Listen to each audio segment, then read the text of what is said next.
Everyone stopped talking when the maid picked up the call and spoke fluent Dutch. In that one moment, everything they thought they knew about her changed. He was used to being respected, not questioned. A man whose net worth could buy the entire hotel several times over. To him, the world was a chessboard, and he was always the king. The people who served him, they were just pawns, blending into the background, their individual stories and struggles invisible to his gaze. He saw the uniform, not the person wearing it. He saw her as just another face, another pair of hands making his stay comfortable. But he was about to learn a lesson that no amount of money could buy. The suite was opulent, a testament to his status. Gold fixtures, velvet curtains, a view that stretched across the city skyline like a conquered kingdom. He tossed his briefcase onto a plush armchair, his movements sharp and impatient. He barked an order for a bottle of vintage wine, barely glancing at the woman who quietly moved through the room, her presence as subtle as the soft scent of lavender from the fresh linens she was folding. Her name was Evelyn, a detail he wouldn't have bothered to learn. She was in her late 40s, her eyes holding a gentle wisdom that contrasted sharply with the weary lines etched around them. She performed her duties with a quiet dignity, a focused grace that went completely unnoticed. To him, she was simply part of the service, an extension of the room itself. The soft piano music that seemed to float through the air was the only thing that acknowledged the quiet humanity in the space, a gentle counterpoint to his cold indifference.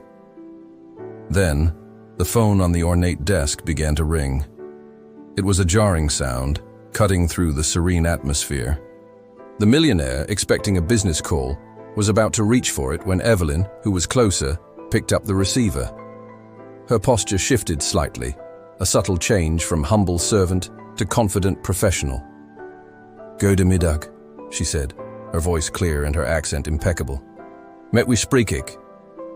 The millionaire froze, his hand hovering mid-air. The words were foreign, but the tone was unmistakable, fluent, articulate, and utterly unexpected. He watched, stunned, as she continued the conversation in flawless Dutch, her expression calm, her language flowing like a river. His world, so neatly categorized, tilted on its axis. His arrogance melted into a wave of pure shock. He had no idea. How could he? He'd never bothered to look past the crisp, starched uniform. He had no idea that this woman, who he had dismissed without a second thought, had once walked the cobbled streets of Amsterdam, a scholarship student devouring books on linguistics and European history. He couldn't see the younger version of her, sitting in a sun-drenched library, her face lit with the joy of discovery, or laughing with friends in a canal-side cafe. Life had thrown her curveballs, leading her down a path she never anticipated, but it had never extinguished the fire of her intellect. The call ended. Evelyn placed the receiver back in its cradle with the same quiet grace she did everything else. The silence in the room was now heavy with unspoken questions. The millionaire cleared his throat, the sound unnaturally loud. He took a step closer, his usual arrogance replaced by a genuine, humbled curiosity. "You speak Dutch?" he asked, his voice softer than he intended. Evelyn looked up and offered a small, gentle smile. It wasn't a smile of triumph, but of quiet self-possession. "Yes, sir," she replied. "I studied in Amsterdam for a few years. Life changed. But I believe you never stop learning, no matter where you find yourself." Her words were simple, yet they landed with the force of a profound revelation. It wasn't a lecture or a rebuke, but it hit him harder than any criticism ever could. He saw, with sudden and painful clarity, the depth of his own prejudice. He had judged her, reduced her entire existence to the role she played in his life for a few fleeting hours. He saw the uniform and assumed he knew the story. He couldn't have been more wrong.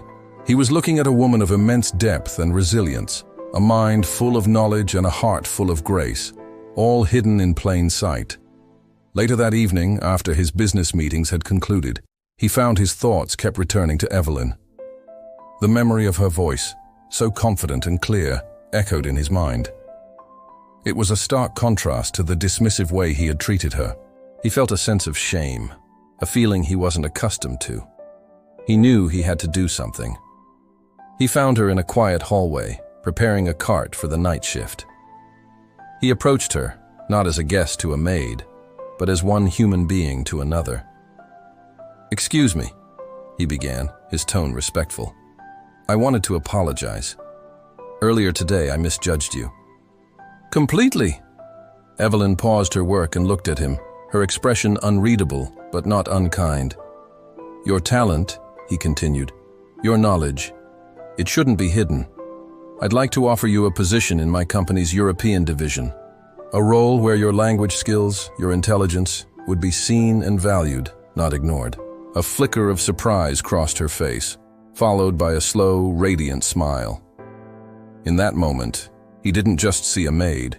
He saw a woman of incredible strength, intelligence, and grace.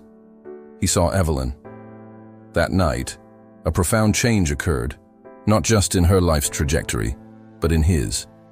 He learned that true wealth isn't measured in stocks and bonds, but in the capacity for humility and respect. Respect has no uniform.